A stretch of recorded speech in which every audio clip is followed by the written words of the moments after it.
Ang walang kapantay na martial god, ikalawang aklat.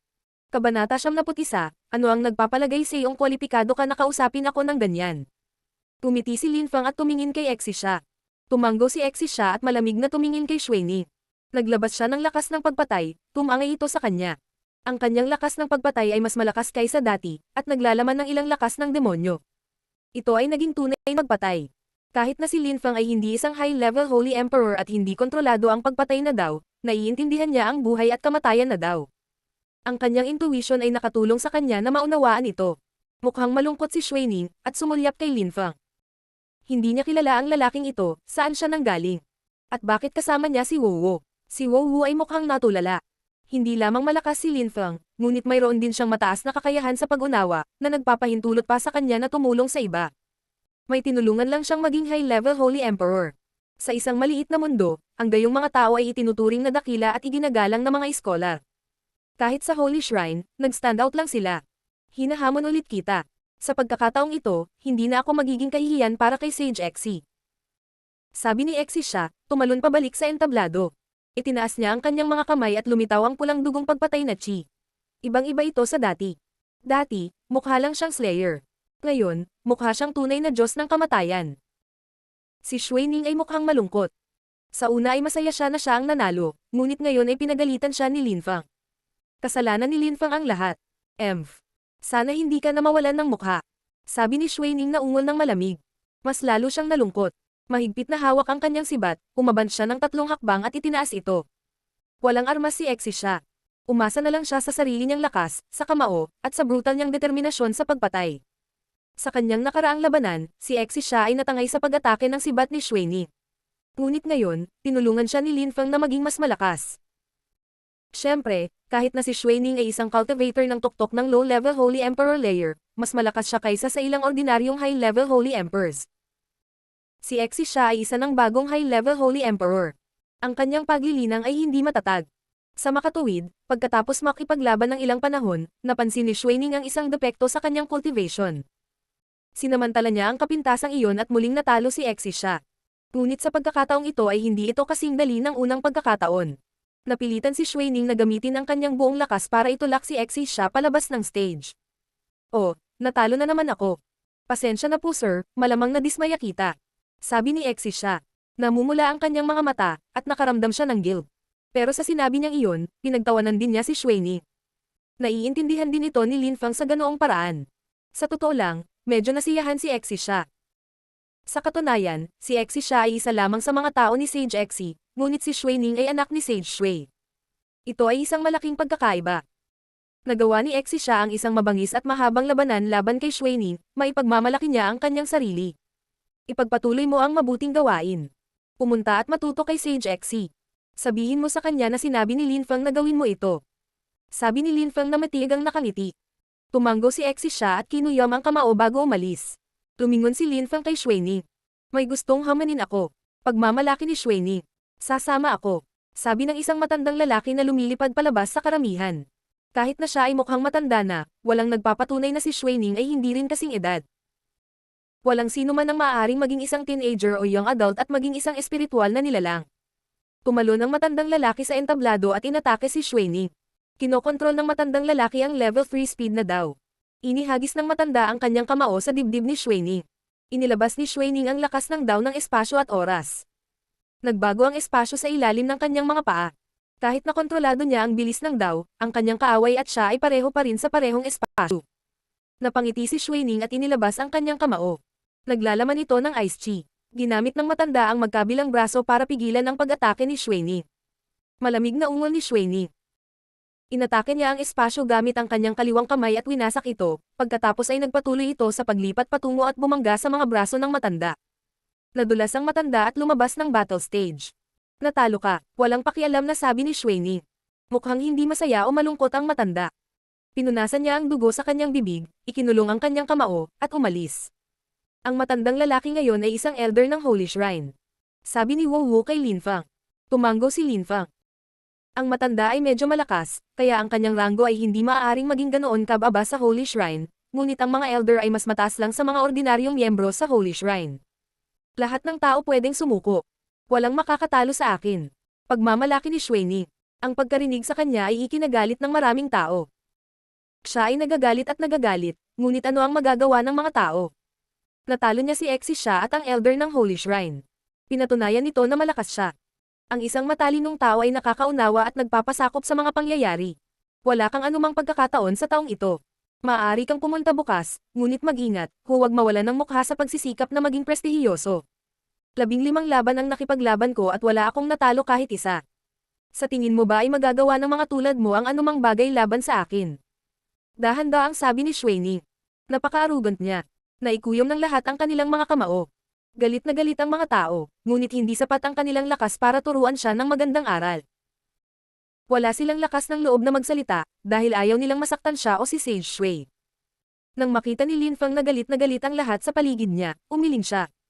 Ang mga taong ito ay mga moron, naisip niya. Umiling si Lin Feng, nainis siya at pagod na napapaligiran ng mga taong tulad nito. Naghanda siyang umalis at bumalik sa God Sect para maghanda para sa kompetisyon ng mga Holy Cultivator. Sinong nagsabing walang makakatalo sa'yo? Maaari niya. Nagpahayag ng malinaw at malambing na boses habang lumalakad si Lin Feng. Napatingin ang lahat sa kanya. Tumingon si Lin Feng at tumingin kay Wowo. Itinuro niya ito gamit ang kanyang daliri at galit na sumulyap kay Xuening. Tinitigan ni Xuening si Lin Feng ng malamig. Sinubukan ni Lin Feng na sirain ang kanyang mga plano, hindi na niya ito gusto. Pero maingat siya, hindi niya alam kung ano ang background ni Lin Feng, at baka may social status siya, kaya hindi niya ito nasaktan. Ngunit kusa siyang pinukaw ni Wowo. Bukod dito, sinabi niyang kayang talunin siya ni Lin Feng, na ikinagalit niya, at tinanggap niya ito bilang isang hamon. Si Lin Feng ay napahiya. Masyadong magulo si Wowo. Hindi ako lalaban.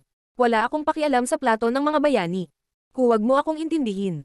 Sabi ni Lin Feng kay Xuening nang may pag-aalinlangan, at pagkatapos ay nagpatuloy sa paglalakad. Walang ganang makipaglaban si Lin Feng. Hindi siya interesado sa plato ng mga bayani. Kahit na matalo niya si Xuening, ang pangalan niya ay nasa ibaba lamang ng listahan. Walang nakakasilaw o prestihiyoso tungkol doon. Kung si Di Shui yun at kung naging malakas si Lin Feng, hinamon niya sana siya. Tumanggi si Lin Feng na lumaban. Maraming tao ang napabuntong hininga sa pagkabigo dahil hindi tinuturuan ni Lin Feng ng magandang aral si Xuening. Ang ilan ay nabigo dahil gusto nila ang gulo, at tumingin sila kay Lin Feng ng panunuya. Hehe. Ako ay isang malakas na cultivator. Ang mga duwag na halatang ayaw makipag-away sa akin. Makakaalis ka na, sabi ni Xuening, nakangiting ng uuyab. Natuwa siya nang makita niyang mukhang galit na galit si Wowo. Napangiti siya ng mayabang at sinabi, ano bang iniisip mo na matatalo ako ng duwag mo? Wala siyang background at walang bola. Isa siyang walang kapangyarihang basura. At sa tingin mo, kwalipikado siyang lumaban sa akin.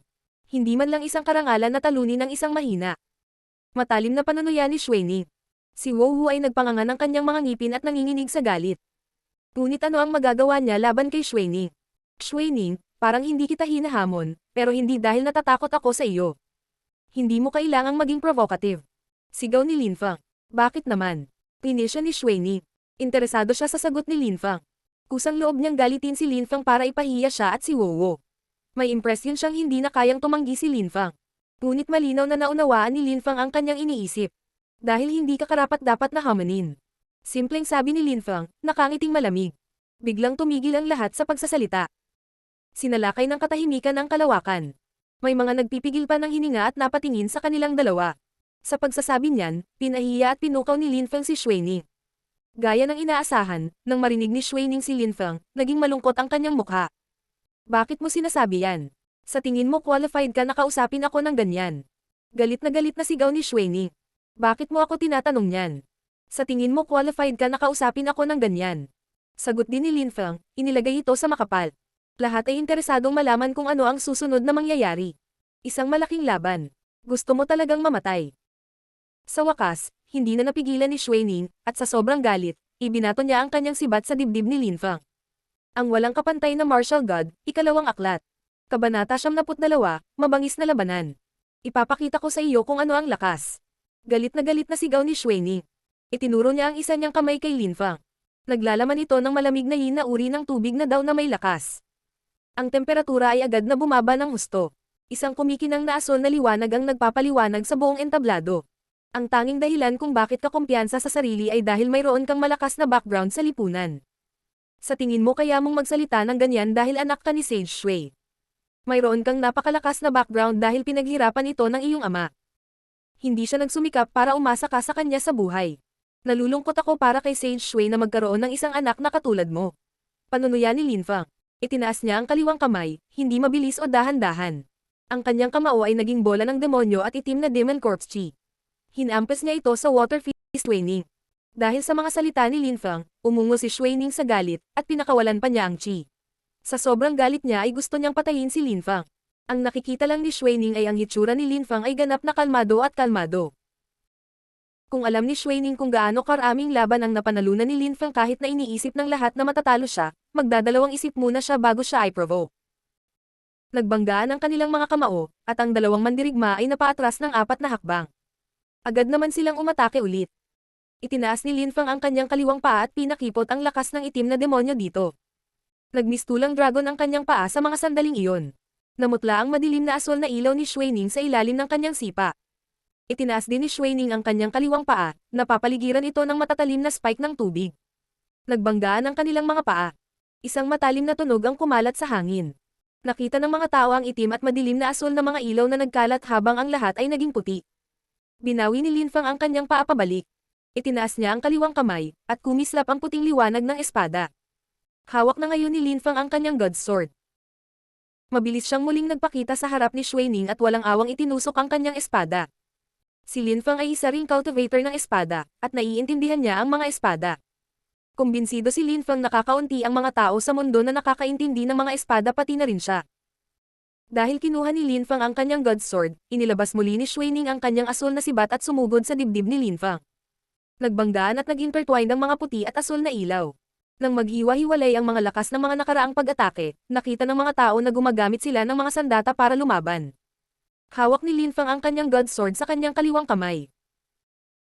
Tinulak ni Shuining ang dibdib ni Lin Fang gamit ang kanyang sibat, ngunit biglang tumalon patagilid upang iwasan ang atake ng espada ni Lin Fang at pagkatapos ay itinulak sa mga binti ni Lin Fang gamit ang kanyang sibat.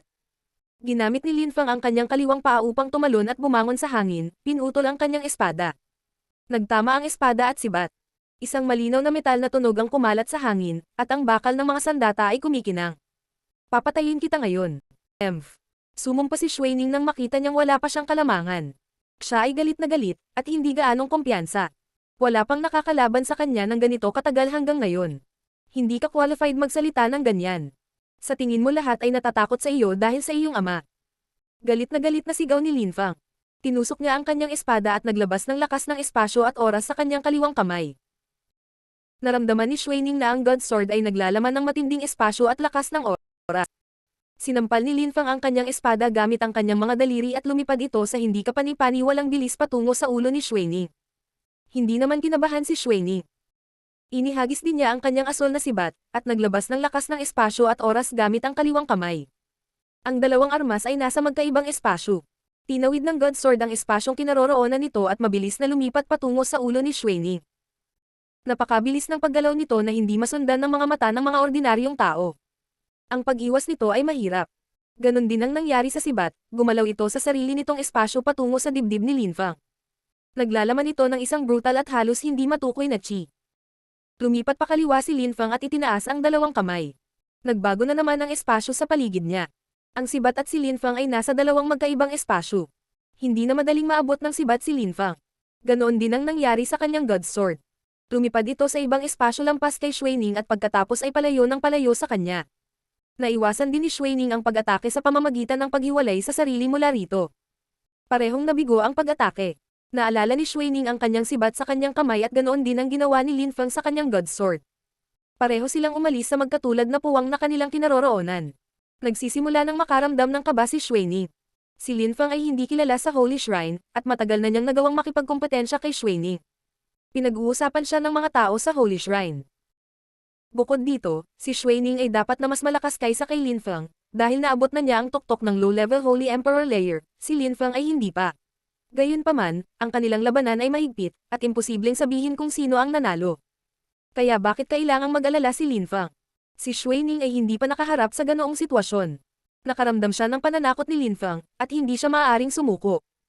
Sa pag-iisip tungkol dito, galit na ikinuyom ni Shuining ang kanyang mga kamao. Naghahanda na siyang gumamit ng isang ultimate attack, isang pag-atake na sinabi sa kanya ng kanyang ama na hindi niya magagamit maliban kung ito ay talagang kinakailangan. Sa pamamagitan ng paggamit nito, hindi lang niya masasaktan ang ibang tao, ngunit maaari rin niyang saktan ang kanyang sarili, pati na rin. Lahat na yayakapin si Varuna, bumangon ka. Galit na sigaw ni Xuening, itinaas ang kanyang mga kamay. Nagpakawala siya ng isang paputok na lakas. Ang enerhiya ng tubig ay tumaas at naging 100 metrong taas na buhawi ng tubig. Ito ay tulad ng mga dragon sa baha at lahat ng uri ng iba pang mga gawa-gawang nilalang ng tubig ay umuungal sa galit sa loob. Lahat ay tumalon daan-daang metro ang layo sa takot nang makita nila ang pag-atake. Isang nakakatakot na lakas na sumisipsip ang lumabas mula sa buhawi ng tubig. Parang ang tsunami na iyon ay maaaring lumubog sa Holy Shrine. Nako, Lin Feng, iyon ang pinakahuling pag-atake ng angkan ni Sage Shui, all-embracing Varuna. Bilisan mo at tumakbo. Mag-ingat ka, baka ma-absorb ka. Mabilis na sigaw ni Wowo. Nakakamatay na mapatla ang mukha niya. Hindi kailangan ni Lin Feng si Wowo para balaan siya. Nakatutok siya. Nakita niya kung gaano nakakatakot ang buhawi ng tubig. Gayunpaman, ang sumisipsip na lakas na iyon ay tila isang biro sa kanya. Wowo, tumakbo ka. Kaya kung harapin ito. Sigaw niya pabalik. May gustong sabihin si Wowo, ngunit nang makita niya kung gaano determinado si Lin Feng, nagpa siya siyang magtiwala sa kanya, at umatras siya habang nakatitig sa water tornado. Mukhang galit na galit si Xuening. Sinulyapan niya si Wowo, pagkatapos ay kay Lin Feng, at ngumiti ng mahina. Hindi ka makakatakas. Mamamatay ka ngayon. Ano kaya ang iniisip mo? Tanong ni Lin Feng, mahinahong sinusulyapan ang sumisipsip na lakas. Dahil napakalakas ko, Emph. Lahat yakap na Varuna. Absorb. Mabangis na sigaw ni Xuening. Itinaas niya ang dalawang kamay at naglabas ng lakas hanggat kaya niya sa all-embracing Varuna. Isang napakalaking butas ang lumitaw sa buhawi ng tubig, ang puwersa ng pang-akit nito ay naging mas matindi. Nagsimula itong sumipsip ng lahat ng bagay sa paligid nito. Ang milyon-milyong nilalang ng tubig sa loob ay sumigaw ng galit na galit. Parang lulubog na ang Holy Shrine. Ang lakas ng pagsipsip ay tila walang kapantay. Nagtakbuhan ang mga tao sa lupa. Maging ang mga taong di umano'y kasing lakas ni Xuening ay tumakas. Kung ang isang cultivator ay hinihigop ng buhawi ng tubig, kung gayon ang mga nilalang sa loob ay lalamunan sila ng buhay. Lin Feng, Wowo, mamatay. Ha. Sigaw ni Xuening, tumawa ng malakas. Ang kanyang sumisipsip na lakas ay umakit ng mga bagay 1,000 metro ang layo, bumangon sila sa hangin at lumipad patungo sa butas. Ang mukha ni Wowo ay nakakamatay na mapatla. Naglabas siya ng lakas hanggat kaya niya para protektahan ang sarili, ngunit hindi na niya kayang pigilan ng mas matagal.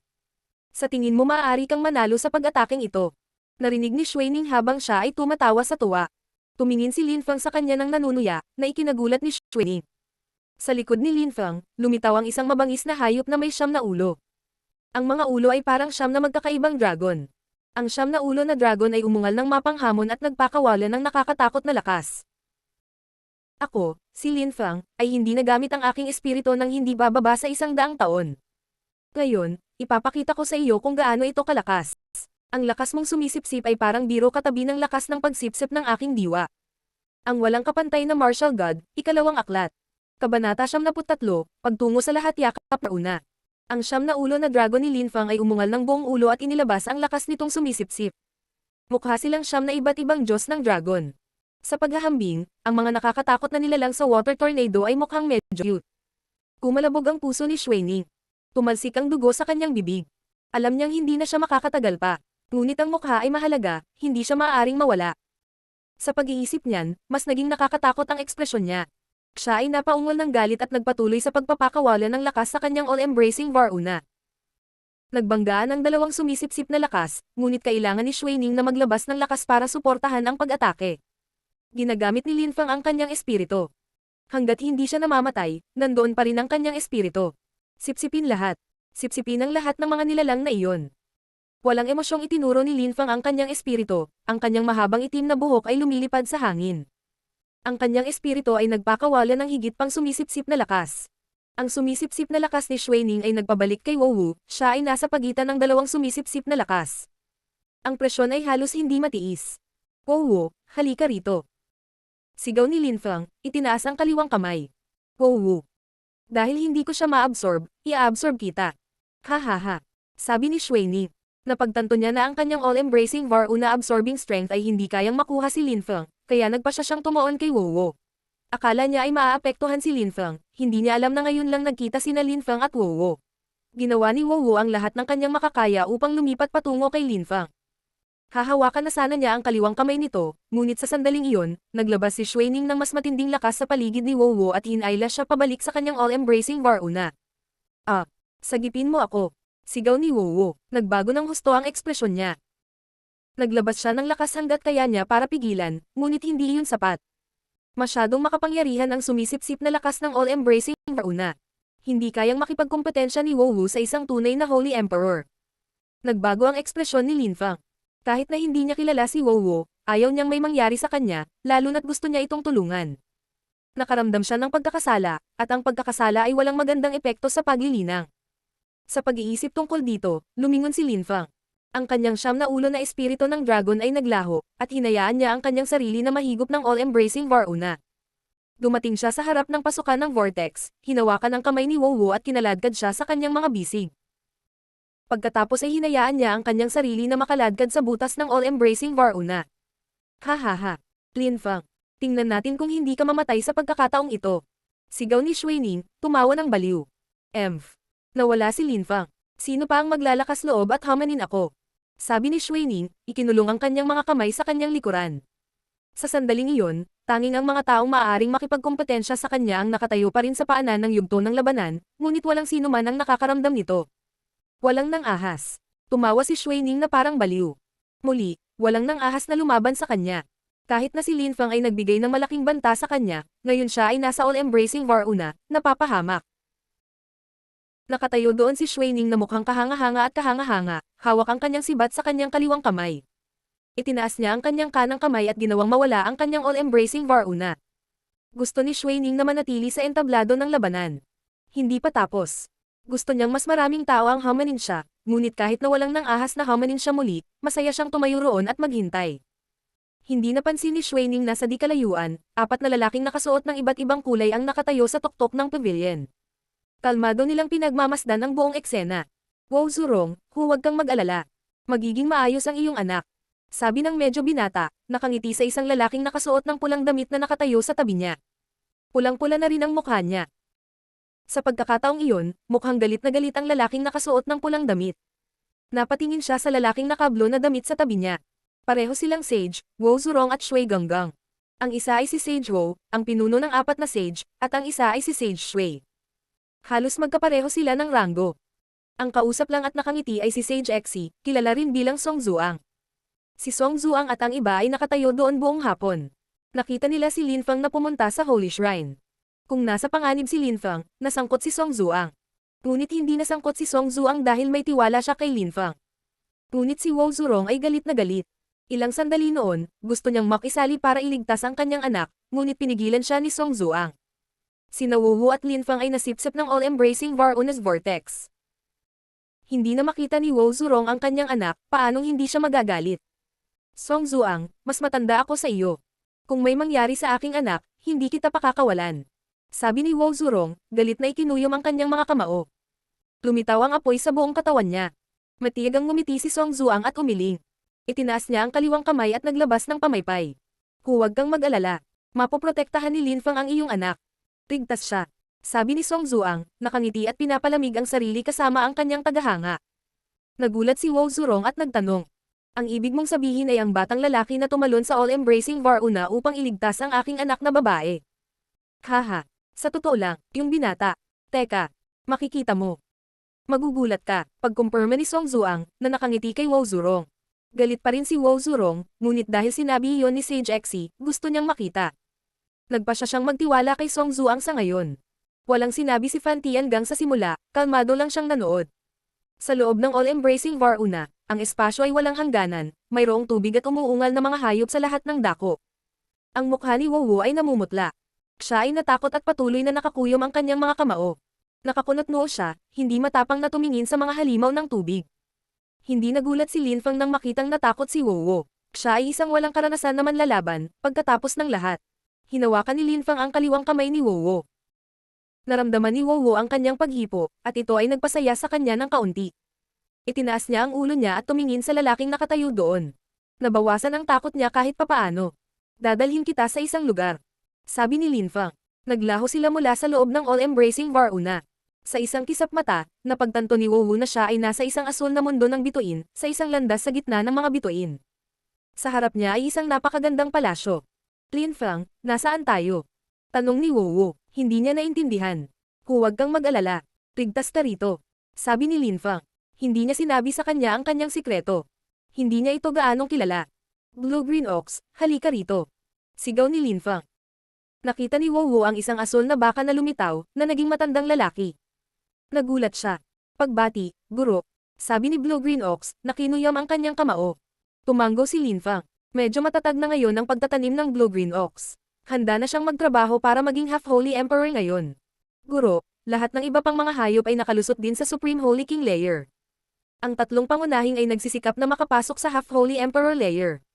Sabi ng Blue-green ox kay Linfang. Hindi na kailangang magtanong ni Linfang. Alam ni Blue-green ox ang gusto niyang malaman. Nagpatuloy si Linfang sa paghihintay sa mga ulat ni Blue-green ox.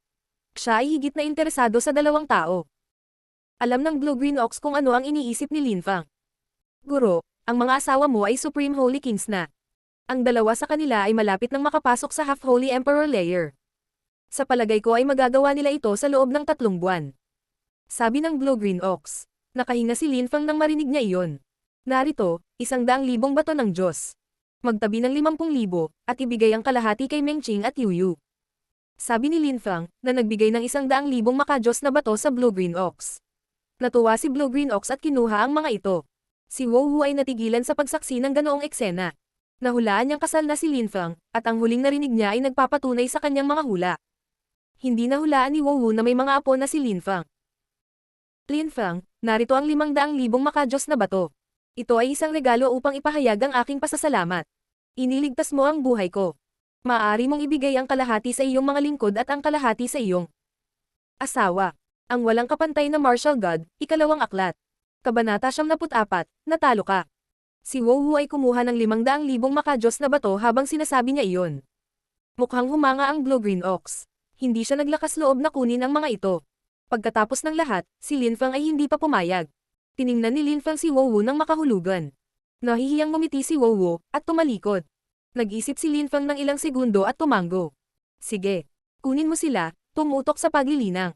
Sabi ni Linfang kay Blue-green ox matapos kunin ang 500,000 godly stones. Itinago niya ang karamihan sa mga maka-Diyos na bato para kay Mengqing at Yuyu. Oh, siya nga pala, bakit ka pumunta dito, Master? Tanong ng Blue-green ox, habang inilalayo ang mga maka-Diyos na bato. Hindi maaaring dumating si Linfang sa Star World nang walang anumang lihim na motibo. Sa inyo, mga hayop, sino sa inyo ang mabubuhay sa tubig? Tanong ni Linfang. Guro, maliban sa akin, Red Fox, at Red Tiger, ang 6 na iba pang hayop ay pawang mga mystical na nilalang sa tubig. Ang Grey Dragon, Flying Snake at ang iba ay pawang nabubuhay sa tubig. Ano ang problema, guro? Nasa panganib ka ba? Tanong ng Blue-green ox. Malamang kailangan ni Linfang ng tulong. Ipadala mo sila sa akin. Makakakilala sila ng maraming bagong kaibigan. Sabi ni Linfang, ngumiti ng manipis. Kahit na hindi naiintindihan ng Blue-green ox ang ibig sabihin ni Linfang, sumunod siya. Napalingon si Blue-green ox sa tunog ng plotang kawayan na kumalat sa hangin. Ito ay isang espesyal na instrumento na ginagamit ng mga hayop upang makipag-ugnayan sa isa't isa. Pagkatapos noon, nakita ni Wowo ang 6 na silweta na lumitaw sa harap ni Linfang. Medyo magkamukha sila. Mahirap sabihin kung anong uri ng mga hayop sila. Blue-green ox, bakit mo kami tinawag? Tanong ng isang hayop na may pag-aalinlangan. Tumingin sa kanya ang Blue-green ox, at pagkatapos ay kay Linfang. Nang mapansin ng 6 na hayop si Linfang, biglang nagbago ang kanilang mga ekspresyon at ikinulong nila ang kanilang mga kamao at sumigaw. Pagbati, guro, ayos lang, sumama kayong 6 sa akin. Wowo, manatili ka rito. Sabi ni Linfang, hindi nagaksaya ng 1 segundo. Tapos nawala siya. Nagkatinginan ng 6 na hayop. Kahit na naguguluhan sila, sinunod nila ang utos ng kanilang guro at sinundan si Linfang palabas ng Star World. Si Linfang ay muling nagpakita sa all-embracing Varuna. Ang 6 na halimaw ay lumitaw ilang sandali pagkatapos niya. Sa sandaling lumabas ang 6 na halimaw, napansin nila ang isang kumpol na mga umuungal na hayop sa paligid nila. Lahat sila ay mga uri ng tubig tulad nila. Guro, ito. Ano ang lugar na ito? Kinakabahang tanong ng isang hayop. Hindi ba nasisiyahan si Linfang sa kanila? Inagaw ba niya ang lahat ng miyembro ng kanilang angkan? Sinulyapan sila ni Linfang, itinuro ang mga nilalang na nabubuhay sa tubig gamit ang kanyang daliri at sinabi. Lahat sila ay hinihigop ng all-embracing Varuna. Unti-unti silang naging armas. Kapag napasok ang mga tao sa all-embracing Varuna, ang mga hayop na ito ay dinudurog sila.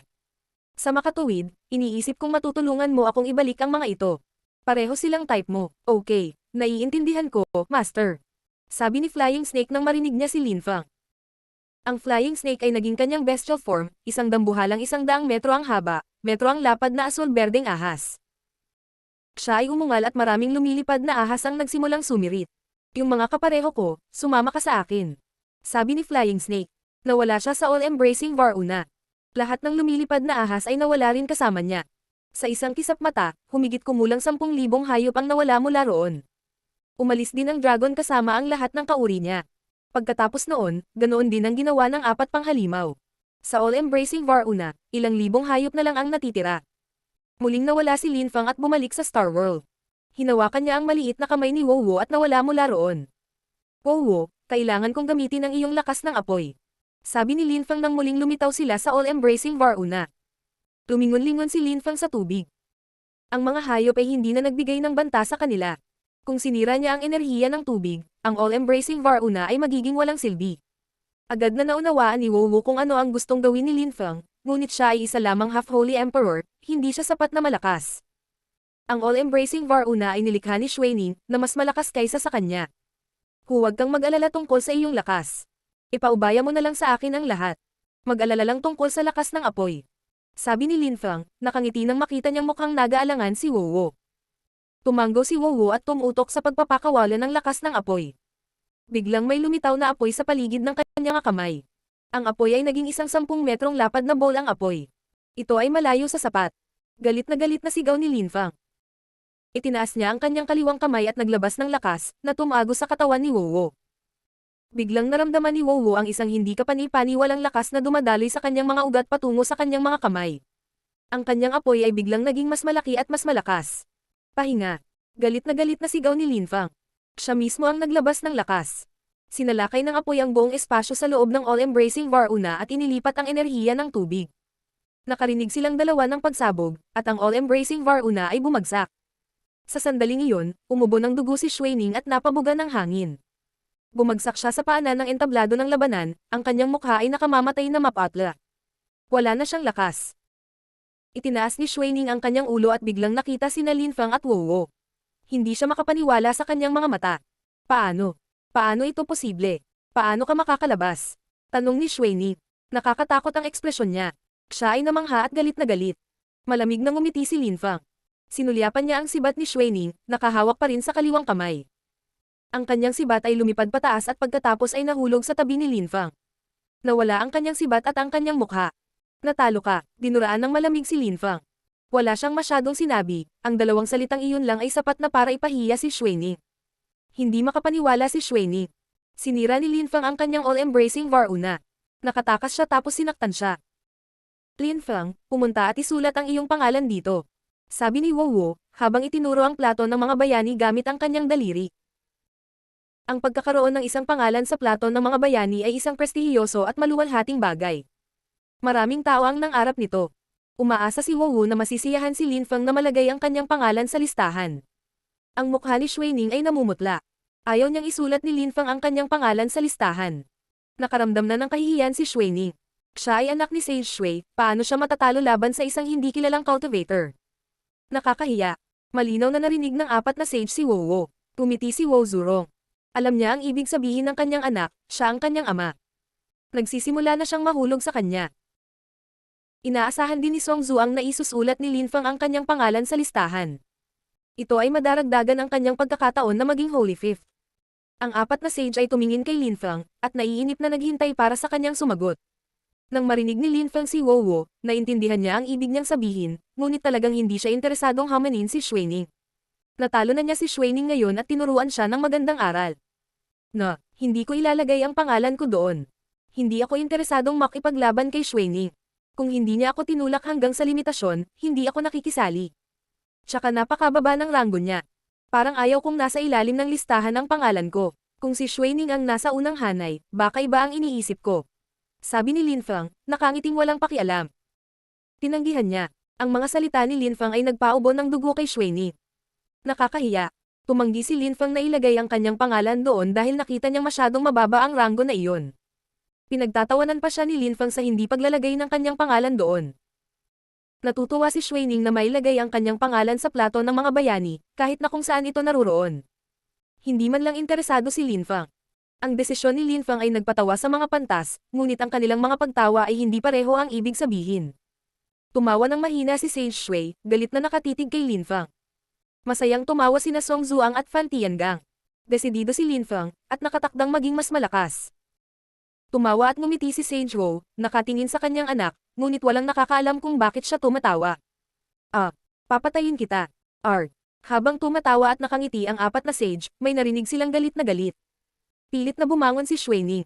Nabawi niya ang kanyang sibat, at ibinato ito kay Lin Feng. Isa lang ang nasa isip niya sa sandaling iyon, gusto niyang patayin si Lin Feng. Naging mapang-api na naman ang kapaligiran. Ang walang kapantay na martial god, ikalawang aklat. Kabanata 75, Pagpili Holy Fifth. Sinulyapan ni Lin Feng si Xuening at malamig na ngumiti. Itinaas niya ang kaliwang paa at sinipa palabas.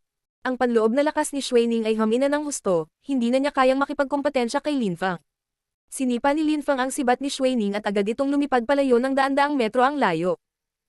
Naabot ko na ang limitasyon ko. Huwag ipilit. Ngayon, natalo ka at sarili mo lang ang masisisi mo. Huwag mong subukan at sisihin ako sa iyong pagkatalo. Kung hindi, masisiraan ka ng mukha, pero higit sa lahat, iisipin ng tatay mo na kahihiyan ka. Malamig na sabi ni Lin Feng. Ang kanyang God Sword ay naging puting liwanag, kumikislap at bumabalik sa katawan ni Lin Feng. Oo, malamang magkikita pa tayo. Alis ako sa ngayon. Magkita tayong muli. Sabi ni Lin Feng kay Wowo, kinuyam ang kanyang kamao. Pagkatapos, kinuha niya ang kanyang shuttle, na agad na tumakas sa kalangitan. Kumurap si Wowo, at nawala na si Lin Feng. Napatapak si Wowo at naikuyom ang kanyang mga kamao. Siya ay galit. Wowo, bumalik ka. Bumungad sa tabi niya ang isang lalaking nakasuot ng pulang apoy na damit. Iyon ay ang kanyang ama, si Sage Wu. Sa sobrang gulat ni Wowo, muntik na siyang matamba. Tumingon siya sa takot at nakita niya ang kanyang ama.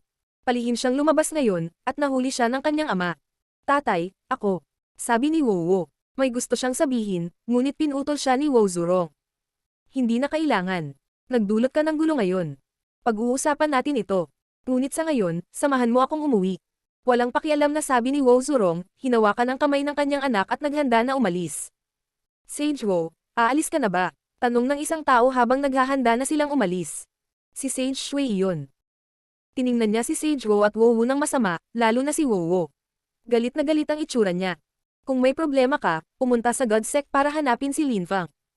Siya ang nakatalo sa anak mo. Wala itong kinalaman sa aking anak. Galit na inis ni Wo Zurong. Itinaas niya ang kanyang kaliwang kamay, at lumitaw ang isang shuttle. Tumalon sina Wo Zurong at Wo Wu sa shuttle at lumipad palayo. Si Shui Ganggang ay labis na nalungkot nang umalis sila. Naikuyom niya ang kanyang mga kamao sa galit. Sa wakas ay tumingin siya sa sarili niyang anak, nagpakawala ng lakas ng tubig sa kaliwang kamay para tumagos sa dibdib ni Xuening. Naramdaman ni Xuening na may gumagalaw sa kanya.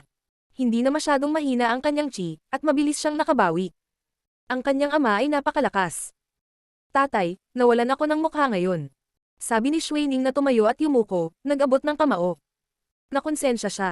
Ayos lang, ipagpatuloy ang mabuting gawain. Sabi ni Shui Ganggang na nakangiting walang pakialam. Hindi na sinisisi ang kanyang anak. Hindi na nalungkot si Xuening nang makita niyang hindi galit ang kanyang ama. Kung ang kanyang ama ay nagalit, siya ay magiging lubhang masama. Pero, huminga ng malalim si Xuening, ngunit nagpatuloy sa pagsasalita ang kanyang ama. Agad na kumirat ang puso ni Xuening, itinaas niya ang kanyang ulo at muling tumingin kay Sage Shui. Pero kailangan mong maghayganti. Pinahiya ka ni Lin Feng ngayon. Dapat mong mabawi ang iyong reputasyon. Malungkot na sabi ni Shui Ganggang. Si Xuening ay mukhang malabo rin at naikuyom ang kanyang mga kamao.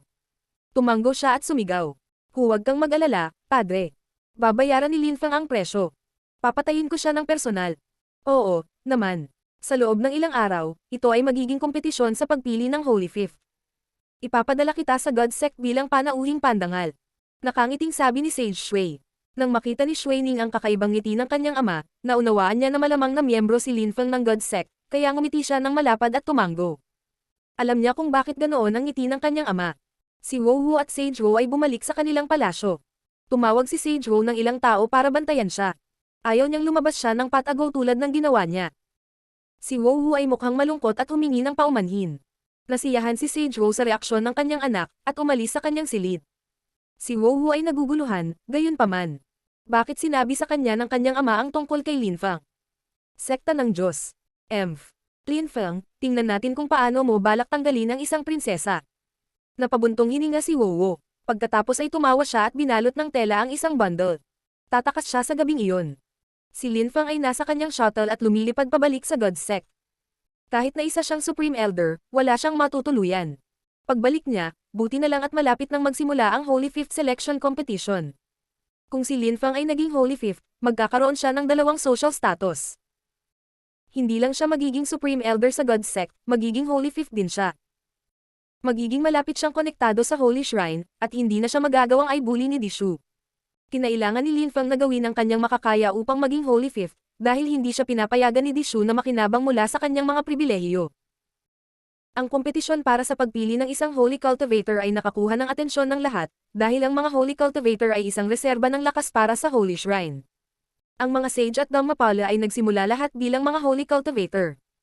Sa maraming pagsisikap, nagawa nilang maging Sage at Dhammapalas.